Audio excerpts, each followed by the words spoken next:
It's Friday, July 11th, 2025. Welcome to Make It Make Sense. I'm Granthermes.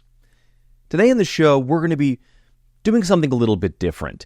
Because there's been so much happening from the White House, inside the Trump administration, inside Congress, and the fallout from that, I haven't really had a lot of time to talk about what's been happening inside the Democratic Party. I've talked about it here or there, that the party itself is in the wilderness, or what we call in politics the wilderness, the idea that they don't hold any control over any of the branches of government right now. They don't seem to have a clear leader, and they have to make a decision, and fairly soon, before the midterms in 2026, about which direction they're going to go.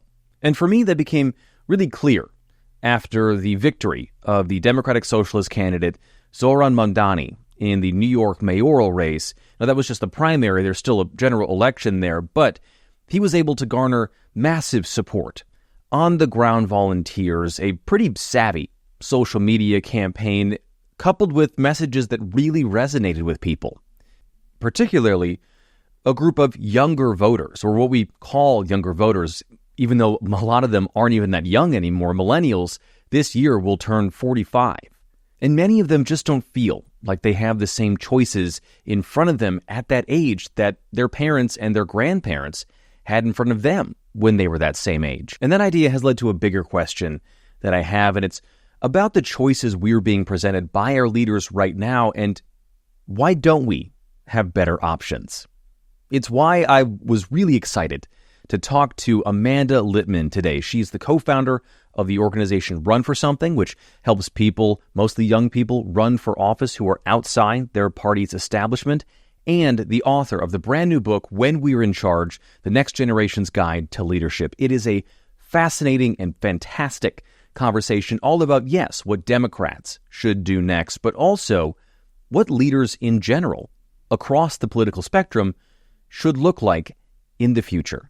But before we get to that conversation, please make sure you're following and subscribe to Make It Make Sense with Granthermes on whatever podcast app you listen to it on. Like, subscribe, hit the bell for notifications if you're a watcher on YouTube. Sign up for the Make It Make Sense Substack, where I've got brand new content going up all the time. It is just $5 a month. And as always, share the show on social media.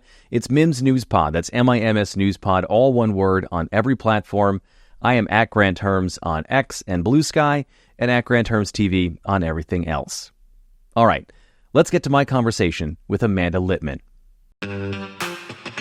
Hey, listener. You know what the show is all about breaking down the news in a way that actually makes sense. No spin, just real reporting and smart conversations.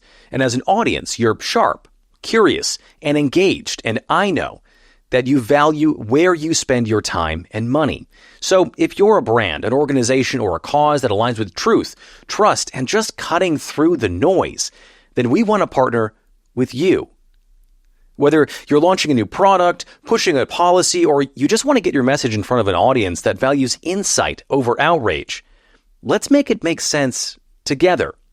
For ad rates, sponsorship packages, and custom campaigns, you can email ads@matchbookmediapod.com. That's ads@matchbookmediapod.com. Because the smartest conversations deserve the smartest partners. Okay, let's get on with the show. Well, Amanda, thank you so much for being here. I'm really excited to talk to you. We've never talked before, but I've sort of been in and around the stuff you do for a long time, so I'm really excited to have you on the show. Well, I'm excited to be here. Thank you. I want to start with a video that you posted yesterday, 2 days ago. It's sort of about this idea of hope and the idea of the ability to dream for younger voters, because I think it's a really interesting way to get into the rest of the stuff that we're talking about. It was this setup of if younger voters and younger Americans don't have this ability to dream that we don't feel right now, then we have to have a choice to feel defeated. And if you do dream, you're sort of deluded. And so it's this push me, pull you. Can you walk me through that sentiment? Because I think as we talk about the rest of the stuff today, that's a really important through line. Yeah. So I wrote about this on my Substack too. Turned it into a video. Always be creating. I was thinking about two different political events that really spoke to me. One was Zohran Mamdani's win, And if you watch his victory speech, which is so beautiful and very powerful, you'll notice the banner behind him says, "Afford to live, afford to dream." I think so much has been talked about the way in which he thinks about the affordability crisis in New York City. A huge problem. Not as much was written about that second half of Afford to Dream. In his victory speech, he connects it to, New York City, city of dreamers, concrete jungle where dreams are made of, that kind of thing. But I think what it psychically did, especially for millennials and Gen Z, who were the largest voting bloc in this election, was it gave us permission to be ambitious, to think about what bigger things could be possible, that actually you can strive for more and we can get more if we work hard together. And I hold that in the same thought as the Turning Points USA Conference for Women. Now, the story that they are selling men is also very complicated and sad. But in particular, for what they were telling women, is basically get out of the workforce, stay home, get married, have kids, because you are never going to be able to balance it all. And the reason you're never going to be balancing it all, to do it all, is because of girl bosses and feminism. Is because we've told you that you should be able to have this and you can't. What they are in essence saying to these young women is ask for less, settle for less, dream less. I understand why that message is appealing. I'm a mom of 2 young kids. I get it. It is really hard to have a big job and also a family. And the answer is not don't want it. The answer is social safety nets, paid family leave, universal childcare. It's actually deliberate. The third thing that I've been thinking about a lot is this TikTok trend. I've been seeing a ton all over my For You page and also on Instagram of almost forgot that this is the whole point. And it's people showing videos of their kids, their pets, eating ice cream on the beach, walking down a beautiful, grassy, tree-covered street, finding joy in the mundanity of life. I think what all of those 3 things speak to, Mamdani's win, the Turning Points USA Conference for Women, and the TikTok trend speak to, is this larger point that especially for millennials and Gen Z, our relationship with ambition has changed because the institutions that have gotten us to this point have failed us. So many of us feel I'm never going to be able to own a home. I'm never going to be able to have a partner. I'm never going to be able to have the amount of kids that I want to have or the life that I want to have. I don't know what my career looks like. I don't know what I can dream for. We are stuck answering the question of why am I working so hard? What's the fucking point? Yeah, absolutely. I mean, I'm 33 and I was on a trip with my dad recently and we were talking and I basically was I've sort of resigned myself to the idea that I'm probably never going to buy a house. Never. I'm going to have to make the choice, which in a way, I don't think it needs to be this binary, but I would like to be, I guess, deluded enough to think that I can buy a house and to feel that that's okay to do. But the binary decision that we're sort of presented here is that we have to feel defeated and that we're not going to get those things. And I think what Mamdani did so well, and what I think any politician or political movement right now that wants to capture, especially millennials and Gen Z, is to give us permission to be ambitious again. And to show us that ambition is not a waste of our time, that working hard is not a waste of our time, that actually bigger things are possible, and we can want for more, because more is not a delulu. It's not delusional, Right. I would like to not feel like it's delusional. I also think that this sort of binary choice is happening not just left and right, but also within the Democratic Party. Yeah. Because especially right now, when Democrats are weak, they're in the wilderness. They do not hold any position of power really across, the government broadly. They don't control any of those branches. But Democrats and progressives aren't being given any options from the establishment DNC, from older guard Democrats, to want to push through and to be ambitious. What do you make of that right now? Because it seems like a lot of people have ideas, but I mean, you've got Dean Phillips even most recently saying that there's no place for someone like Mamdani in the Democratic Party. So how do you circle that square? Dean Phillips did not win as many votes as Mamdani win. Yeah, that's also true. Zohran Mamdani won more votes in the New York City primary, just in raw numbers, than Dean Phillips did in the entire presidential primary process that he competed in. So you tell me who's got more of the Democrats' voices. I think they are stuck in an old way of thinking. They are stuck in a system that makes them feel like the way we did things yesterday has to be the way that we do things tomorrow.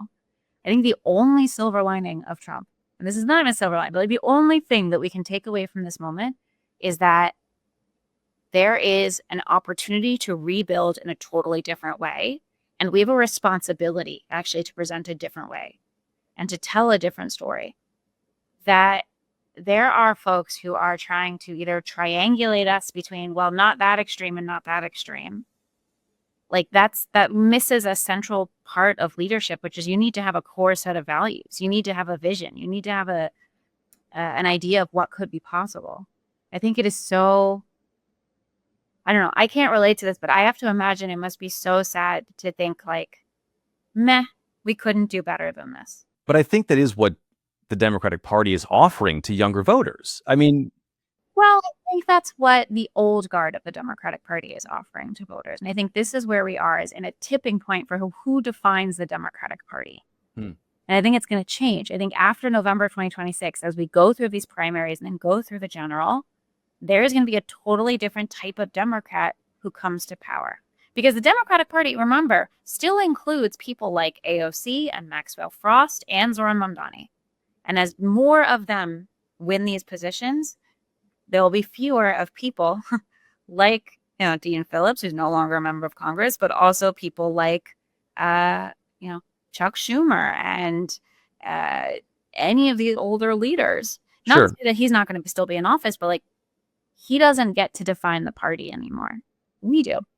And the person that I was thinking of when you were kind of starting to go down a list here is Leader Jeffries, Hakeem Jeffries from New York. It seems like often his job, his role is to slap the wrists of younger Democrats, younger members of Congress. I'm thinking about Frost. I'm thinking about AOC, specifically not getting a leadership position that then the person who did get that, Connolly, then passed away, sadly. But he had cancer when he got that position. And it was really only because they didn't want a younger member of Congress there. You've got someone within the DNC like David Hogg, who's no longer there, who was pushed out for, I think, the way he did it, but also what he wanted to do, which was to primary existing Democrats, which is a tough road to hoe when you're inside the DNC. I totally understand that. But it is this thing, there's an unwillingness to change, and there's a punishment for bringing up change. So how do you push back on that? I think you do it by doing it. What does that mean? This is the thing. Like with the established, people are like, the establishment is so powerful. The establishment, like, they're unwilling to change. Like, we just saw them eat shit in the New York City primary. They're not unbeatable.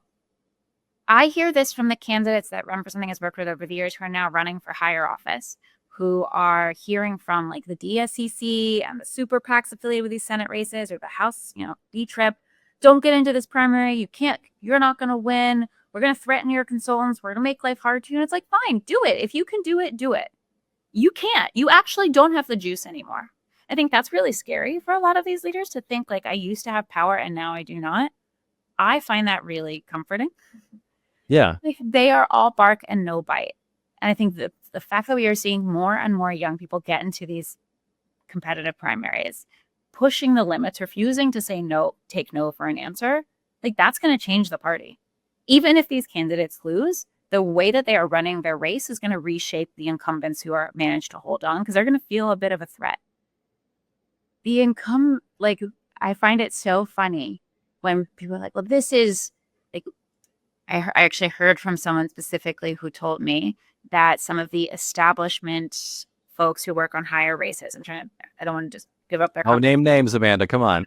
It's not my story to tell, but I will say that we don't like it when people decide to run. We recruit people to run. We pick you. You don't get to pick yourself, was the gist. What the fresh fuck is that? Like, what are we doing here? We are not the kings and queen makers. I say this as an organization that asks people to run for office all the time. That's literally what we do. But I am of the firm opinion that run for something does not know better than voters.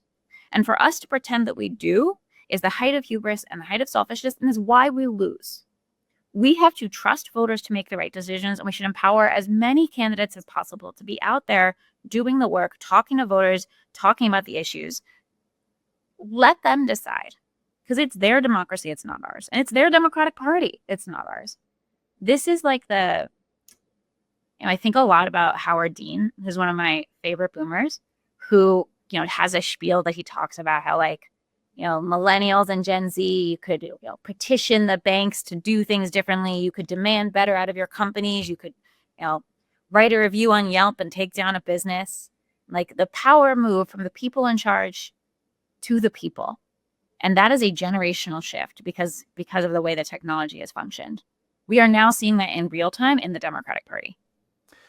When we talk about that, I think about the Mamdani campaign specifically. And a lot of people after his win came out and were like, oh, his use of social media, the way he was doing this was so innovative. And I think that's the wrong take. But for you, is the model, should it be a better message or better messaging? Or is it both? And can you have both? Because I think that's people have been trying to do that for a long time and it just hasn't quite clicked. I think the answer is option C, which is better people. Because message and messaging stems from the candidate themselves. Like, I think people like to sort of shit talk the consultants or the focus groups or the poll testing or like the outside groups that are pushing on the issues, all of those things, because they think that who the candidate is a static like object. It's not a changing variable. Mm-hmm. You can change who the candidate is. I think Zohran Mamdani's campaign worked both because of the story he was telling, but because it was him who was telling it and the way that he so clearly connected to it and felt it very deeply. Like, it was obviously, look back on his messaging over the years that he's been in politics, it has always focused on a very specific cost of living, on affordability, on ability to dream, on ability to imagine, and what you could do with the freedom of economic security to open up a whole bunch of other things in your life. That works from him, and the videos that he did work because he is so clearly comfortable in his skin and knows his values. You can't necessarily like copy paste that to someone else because it wouldn't feel true. Sure. There's a moment in the Harris campaign that I think dovetails with this, and it was when the Harris campaign, actually it's two of them really, but like it's when the Harris campaign abandoned Tim Walzness and sort of shoved him into this other box. And he's talked about that publicly now and how he thinks that was probably the wrong decision because people liked him for calling Republicans weirdos, for saying the honest, authentic thing. But from a messaging policy standpoint, I think the Harris campaign fell short in a moment in which they should have said, we're fighting for you. We're going to talk about these corporations that are price gouging. We're going to go after these things. And then that got turned into price controls and it fell apart and they abandoned that idea. And it feels like they lost the fight. So do these younger campaigns have to have that in there too? Because I think for a lot of people that also butts too close to their understanding or their feelings about what socialism is. Yeah, I think they have to have like a very clear rationale for running. I think this was one of the challenges for Kamala, even tracing back to her 2020 campaign. Like, you could never really answer the question of like, why are you doing this? For the people. But like, what for the people? Why should the people want you to win? Like great policy positions, like really like ambitious stuff in many ways. But it wasn't always clear that it was driven from who she was and what she believed. That makes it really, really hard to be an authentic messenger. I think Tim Walz was a little bit closer. And also, like, people don't vote for the vice president. Also that, right. Yeah, like you vote for the person. You don't vote for policy positions, you vote for the person. There is, I think, a new generation of Democratic leaders who did not always imagine being president, do not think of themselves as politicians. They think of themselves as people who want to solve problems, and they have a very clear idea of what that problem is, how they would solve it, and why people should want them to win, which is different than why you want to win. You want to win because winning is great and losing sucks. Voters want you to win because you're going to do something for them. Answering that question is the key to a campaign. And that, I think, is the secret sauce that you're going to see a lot of these really successful primary challengers put forward. So I know that part of the answer to this next question is you just do it, but how do you get the other members of, in your case, the Democratic Party to fall in behind that idea? Because you're seeing a split right now between, I would say, people in the AOC camp who are those people, but then also the Alyssa Slotkins of the party, who I think has started to take a much more centrist turn. She was always there, but it's much more of like, we should run away from the things that we are saying lost us the election in 2024 as Democrats. But that is also moving away from the things that we've just been talking about. So how do you I circle the wagons is the wrong metaphor for this, but how do you bring those things back together? I think we're going to see if that works for her. I think it smells like bullshit. Like, if you are changing your, you said you're taking more of a centrist turn. Like, I find that a very hard thing to do because centrism, by definition, is not this and not this. It's the middle. That makes it really hard to have like an off-the-cuff conversation. Because if you don't know who you are, if you can't like have a firm shape to hold on to, if you were defined solely by the opposites or by the negative, I mean, this is the problem with a broader Democratic Party that's defined simply by being not Trump. If you can't hold your own shape, you can't like do a 2-hour-long podcast conversation. You can't do a 20-second TikTok bullshit thing like on Man on the Street because you don't have the right answer for why are you doing this? You don't have the you answer for why are you doing this? I don't think it's going to work for them, or at least not in a sustainable, durable way, because what is centrism but a constantly moving target? I find that to be very short-sighted. And I think it misses the bigger picture, which is that public opinion, because a lot of what they'll say is like, well, we're where public opinion is. And it's like, you're a leader. You can change public opinion. You get to tell people what they should think. In fact, they're looking to you to tell them what they should think, because most people do not think that hard about any of this. Right. It's what is the, I can't remember who said it, but it's the, I can't wait to leave my people as soon as I follow them to where they are kind of a thing. Right. Someone at home knows exactly that quote and I totally butchered it. And so they're going to be very mad at me right now. Let's talk about the book and talk about this roadmap. When we were in charge, is it a changing of the guard? Is it Prometheus stealing fire from the gods? How do these campaigns need to work? And what of the people that you talk to for this, what have they been telling you? So When We're in Charge is really a guide for millennial and Gen Z leaders, both, a little bit in politics, but really beyond it, at work, in communities, like in your group chats, wherever you are, on how to do things differently. And for it, I spoke to more than 130 leaders across a bunch of different sectors. I talked to, faith leaders, newspaper editors. I talked to the CEO of Snapchat, and I talked to a woman who runs a summer camp in North Carolina. And I heard the same themes over and over again. The scope was a little different. The implementation was a little different, but that leadership right now is hard. It is managing both people's work and people's feelings. It is constantly reacting to the expectations people have out of their jobs and that their jobs cannot fulfill. It is dealing with the way in which building community has gotten so difficult that self-care feels like an ever distancing aspiration as opposed to like part of our process. That our people want transparency and we want to deliver transparency, but also like sometimes there's such a thing as too much transparency and people aren't always ready for what you're able to show them. And I think what I tried to do in the book is really lay out like how do you navigate that for yourself as a leader in a way that feels true to who you are. I talk about building a responsibly authentic leadership persona, which people feel like sounds oxymoronic of how can you be an authentic leadership persona. But think about the way that we understand authenticity. We understand it by the ways we get it shown to us in the media. We can understand it through politicians, through influencers, through celebrities. And we sometimes forget that like Instagram is not real life. It's always a highlight reel. Think about Zohran Mamdani, incredibly authentic. No one would dispute that. And also, we don't know shit about his personal life. Like, he very intentionally kept his wife out of the spotlight until it like had to be brought in. We don't know shit about a lot of the parts of who he is. That doesn't mean that he's not his real self, but he's not his full self. And he shouldn't have to be his full self in order for us to elect him.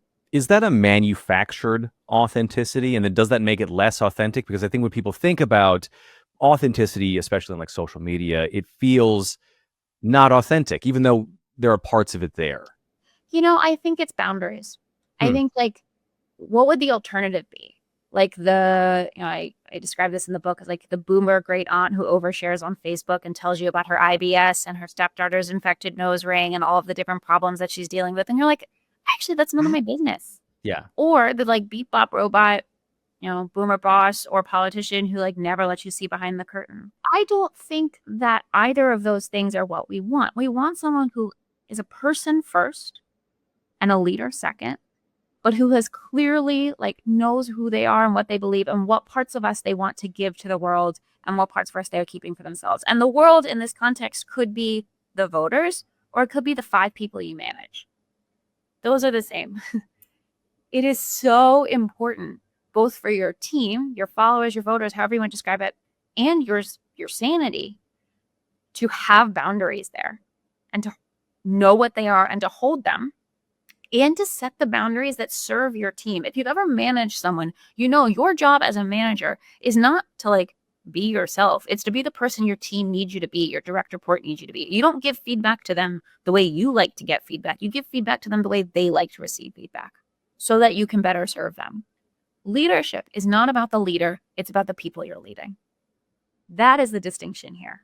And it's kind of a mindfuck when people hear that to me, because they're like, well, no. I'm like, not if you're doing it for the end goal. If you're doing it for your vanity or your ego, that's for you. That's not my cup of tea. But if you're doing it to accomplish an end goal, you got to put the goal first and your ego and your bullshit second. Where did we lose that, or did it ever exist?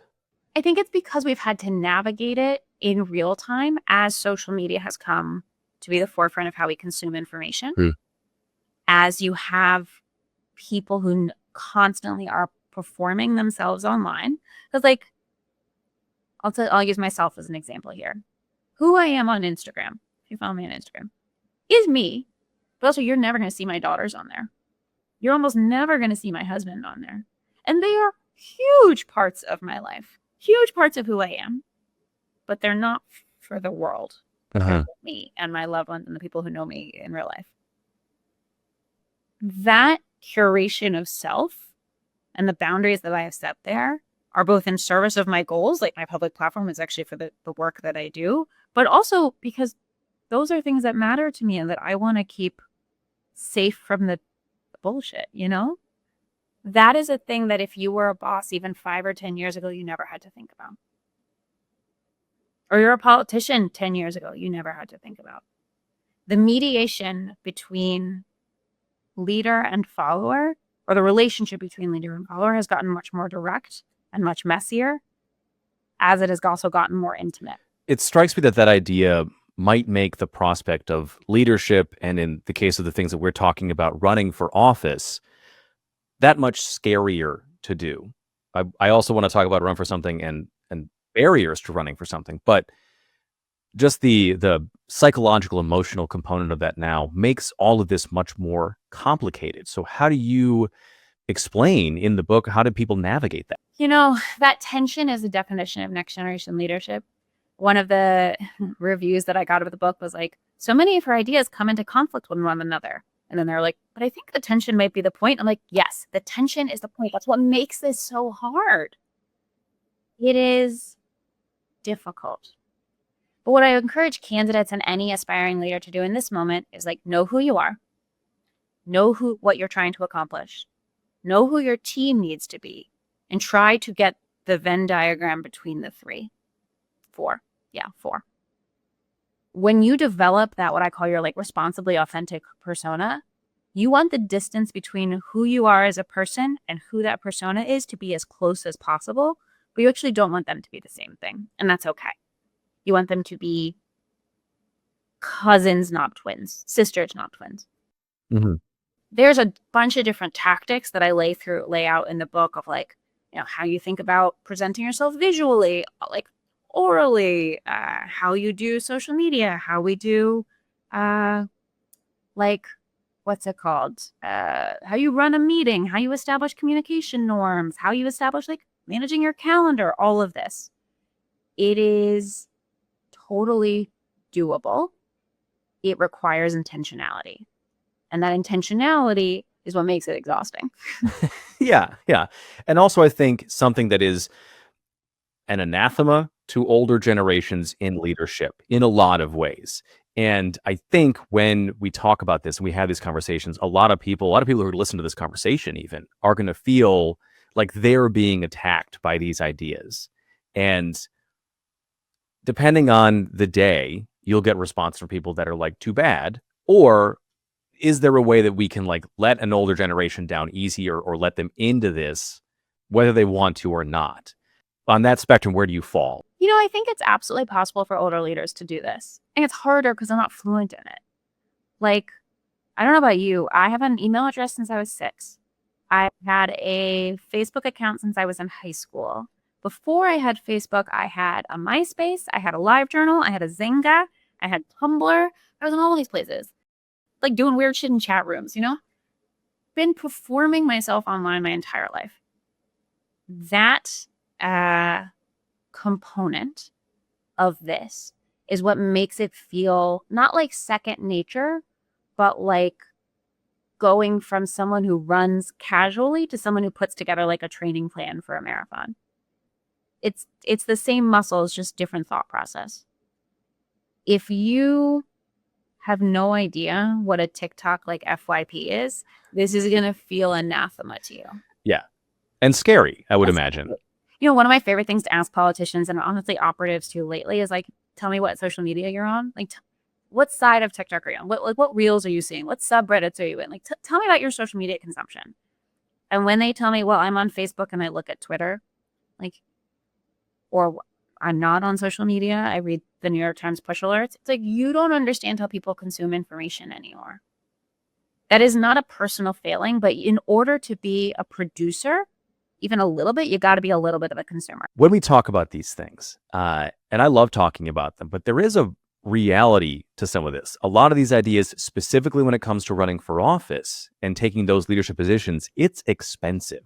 Mm-hmm. And if you don't have the backing of the DNC because they want to recruit people and they don't want you to run on your own, how does somebody who has these ideas and has this understanding of leadership that you've laid out even start the process? Because I think that the barrier to just running for office, the cost of it, even at a state level, is so high that most people who would be good at this can't do it.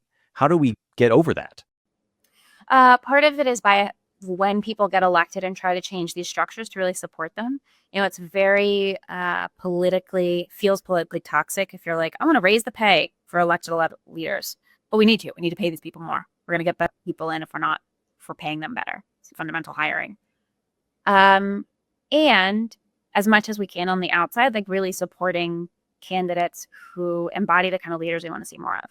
So when you see a working class leader or a totally normal person leader running for office and they're taking a salary from their campaign, like that's not a thing to be scorned. That's how they're able to make a living while doing this. And your money is supporting them as a person. That's a good thing. Just being really thoughtful about like not stigmatizing the thing that on first glance you're like, ew, yuck, why would you do that? No, that's a good thing. That's how we open the doors to this. The last thing I want to ask you here is, how do you hang on to a little bit of hope? Because I think this message and this understanding of leadership and elected leadership is a overall hopeful tone, and one that we don't hear very often right now. So how do you hang on to that? Because for a lot of people right now, for a lot of people on the opposite end of the spectrum as Trump, it is not a very hopeful time to be alive. How do you hang on to that? The fact that since Zohran Mamdani won, over 10,000 young people have raised their hands to say they want to run for office. It's our biggest candidate recruitment surge since the organization started. 10,000? 10,000. We're just at about 60,000 since November. It is unbelievable to me. Unimaginable to me, unbelievable to me, so it's like delightful to me that people have looked at the last 7 months from when Trump won to today, has seen the political violence that comes when you run for office, which like that really, hammered home what a courageous thing this is, and said, I see how hard this is and I'm going to do it anyway. Like, I aspire to that kind of bravery, and I'm so glad that Run for Something is here to support them, and we are, and we do, and we have built to scale for this moment. I believe that a better world is possible. I think you have to be an optimist to a certain extent to do this work day in, day out. But even if you're not, these people think so. And I'm like, that hope, that optimism should be at least a little bit contagious. Doesn't it sound like it's worth a try? Why not? Yeah. Yeah. Why not? Amanda, thank you so much for doing this. I really appreciate it. Thank you for having me, Grant. It's a fun conversation. I want to thank Amanda again for coming on the show. You can find links to both Run for Something and her brand new book, When We're in Charge, The Next Generation's Guide to Leadership, in the show notes for this episode. And that is it for today's episode. Please rate and review the show on whatever podcast app you listen to it on. Like, subscribe, hit the bell for notifications if you're a watcher on YouTube. Sign up to the Make It Make Sense Substack. It is just $5 a month to get access to a bunch of bonus content. And share the show and this conversation, because I think it was a really good one, on social media. It's Mims Newspod. That's MIMS Newspod, all one word, on every platform. You can tag me in that. I'm at Granthermes on Twitter and Bluesky, and at Granthermes TV on everything else. Thank you so much for listening today. I'm Granthermes, and I'll talk to you next week.